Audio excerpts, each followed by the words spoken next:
లో ఎంతోమంది లక్షల మంది కోట్ల మంది మత్స్యకారులు ఉన్నారు. అలాగే ఈ ప్రాంతంలో చూసుకుంటే సుమారు ఈ నియోజకవర్గంలో 35,000-40,000 వరకు మన మత్స్యకారులు ఉన్నారు. కాబట్టి ఎక్కడైనా సరే ఒక ఇటువంటి కంపెనీస్ పెట్టేటప్పుడు ఎన్నో విధాలుగా ఆలోచన చేయాలి.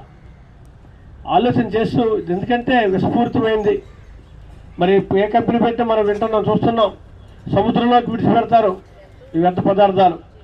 మరి మత్స్య సంపద పూర్తిగా పాడవుతుంది. అలాగే ఈ ప్రాంతం విషమయంగా ఉంటుంది. కాబట్టి గతంలో కూడా మేము ఎన్నోసారి వచ్చి మేము మాట్లాడి చెప్పడం జరిగింది. మరి అదే మొన్న అమర్ గారు కూడా నిన్న గురువాడు అమర్నాథ్ మా జిల్లా పార్టీ ప్రెసిడెంట్ గారు నిన్న మా రాయవారం మీటింగ్కి వచ్చారు. ఇప్పుడు నాకన్నా ముందు పెద్దలు చెప్పారు, మీ మండల నాయకులు రామకృష్ణ గారు, మరి అలాగే సుమూర్తి గారు, రామారావు గారు చెప్పడం జరిగింది. ఆయన కూడా అన్నారు ఏం జరుగుతుంది ఏంటి విషయం, మనం ఏం చేద్దాం, ఒకసారి నేను వస్తాను, జగన్మోహన్ దృష్టిలో కూడా పెడతామని చెప్పడం జరిగింది. గతంలో కూడా చెప్పడం జరిగింది.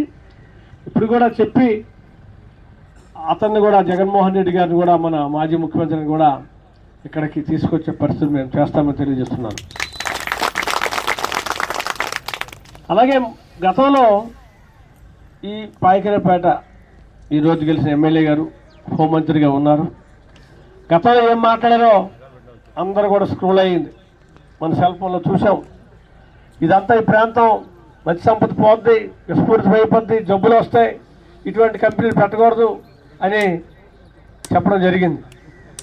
మరి ఈరోజు గెలిచిన తర్వాత, మంత్రి అయిన తర్వాత మరి పెద్దలు నాకు ముందు చెప్పారు, ఏమైనా అసెంబ్లీలో ప్రస్తావించారా, లేదంటే మరి ప్రాంత ప్రజలకు ఏ విధంగా మనం చేయాలి, ఎలా దీన్ని అడ్డుకోవాలి అని చెప్పాలి.